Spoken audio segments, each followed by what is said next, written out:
आज भारत में जब भी किसी विधानसभा या लोकसभा का चुनाव होता है तो चुनाव में जनता किसी अकेले चुनाव प्रत्याशी को वोट देना पसंद नहीं करती है।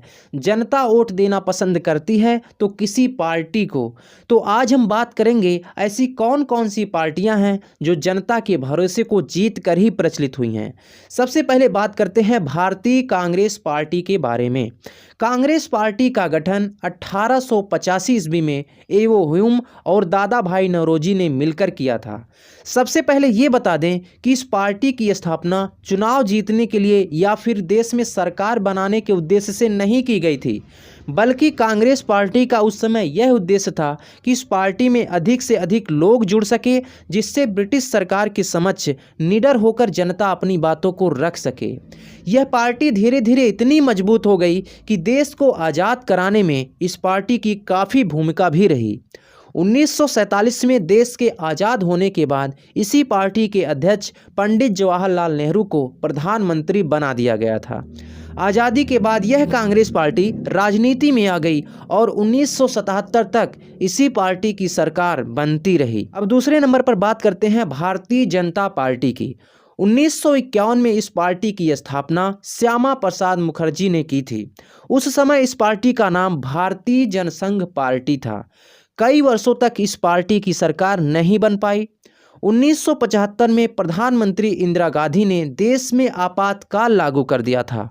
1977 में आपातकाल समाप्त होने के बाद जनसंघ पार्टी ने 3 अलग अलग पार्टी से विलय कर लिया और अपनी पार्टी को मजबूत कर लिया और अब इस पार्टी का नाम भारतीय जनता पार्टी रख दिया गया। इस पार्टी के गठबंधन का एक ही उद्देश्य था कि लोकसभा चुनाव में इंदिरा गांधी को हराना। इस गठबंधन के बाद 1977 में बीजेपी को बड़ी जीत मिली और पहली बार भारत में 1977 में गैर कांग्रेसी सरकार मोरारजी देसाई के नेतृत्व में बनाई गई। नहीं तो आज़ादी से 1977 तक जितने भी प्रधानमंत्री बने थे सब कांग्रेस पार्टी के ही सदस्य थे। ये पार्टी उभर ही रही थी कि अचानक 1984 में इंदिरा गांधी की हत्या हो गई और इस हत्या से गांधी परिवार को फिर से सरकार बनाने में पूर्ण सहानुभूति मिली। इसलिए 1984 के लोकसभा चुनाव में बीजेपी को केवल 2 सीट मिल पाई, जबकि इस चुनाव में राजीव गांधी के नेतृत्व में फिर से कांग्रेस सरकार बनाई गई।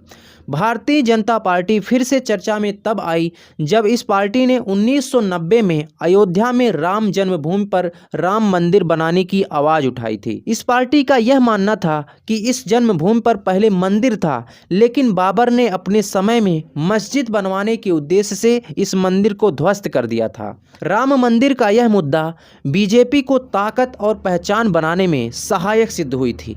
कई वर्षों से गुजरात में मुख्यमंत्री के रूप में कार्य कर रहे नरेंद्र मोदी जब 2014 में लोकसभा चुनाव में जनता के सामने आए तो बीजेपी का इतिहास ही बदल गया। आज प्रधानमंत्री नरेंद्र मोदी के नेतृत्व में भारतीय जनता पार्टी भारत और दुनिया की सबसे बड़ी राजनीतिक पार्टी बन गई है। तीसरे नंबर पर बात कर लेते हैं समाजवादी पार्टी के बारे में।